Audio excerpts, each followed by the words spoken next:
એક સ્ત્રી પાસે પોતાના માટે કેટલો ટાઈમ હશે આખા દિવસમાં? બધા કહે છે આ મારી લાઈફ છે, મારી લાઈફ છે, મારી લાઈફ છે, પણ મારી કેટલી? ચા બનાવતી વખતે એકાદ બે રીલ જોઈ લો, છોકરાઓને ઊંઘાડતા ઘોડિયું હલાવતા થોડીક વાર ફોન જોઈ લઉં, કાં તો એક ઝપકી મારી લઉં, છોકરાઓ સૂવે છે એટલે સૂઈ લઉં કે કામ પતાવી લઉં, જમવાનું બનાવતા ઘરના કોઈ સાથે વાત કરી લઉં,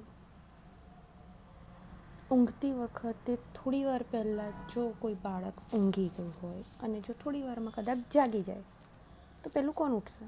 મમ્મી કે પપ્પા? આ સ્ત્રીની પોતાની લાઈફ છે. મેરેજ પહેલાં કે પછી, ફેમિલીનું વિચારવાનું કે પોતાનું વિચારવાનું, અને મેરેજ પછી બાળકોનું વિચારવાનું.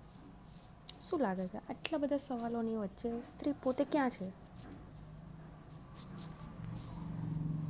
Only question mark. ખરેખર આ સ્ત્રીની પોતાની લાઈફ છે.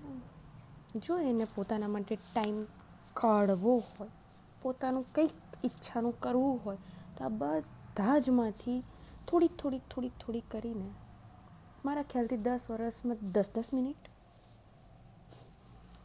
1 વર્ષમાં 5 મિનિટ, એમ કરતાં કાં તો કંઈક એડજસ્ટ કરતાં કોઈને દુઃખી કરીને, કાં તો પછી આ બધાને ભૂલીને ફક્ત સેલ્ફ. છોકરું રડે છે તો થોડી વાર રડી લેવા તો પપ્પા જોઈ લેશે. ઘરમાં કામ છે થોડી વાર રહીને કરું છું. બધું જ પછી ઇન કેસ ઓફ ઇમરજન્સી નથી તો બધાને ખુશ રાખવામાં પોતાને દુઃખી કરી લઉં. કોઈક વખત તો પોતાનું કોઈ વિચારી શકે. એવું નથી કહેતા કે તમે દુઃખી થાઓ, તમને ઈચ્છા છે દુઃખી થવાની, અને અમને ઈચ્છા છે ખુશ થવાની. જો કોઈને આપણી ખુશી ના દેખાતી હોય તો પછી થોડુંક બધાનું ભૂલી અને સેલ્ફિશ બનવામાં કોઈ પ્રોબ્લેમ નથી.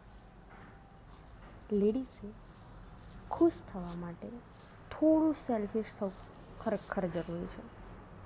માનો છો ને?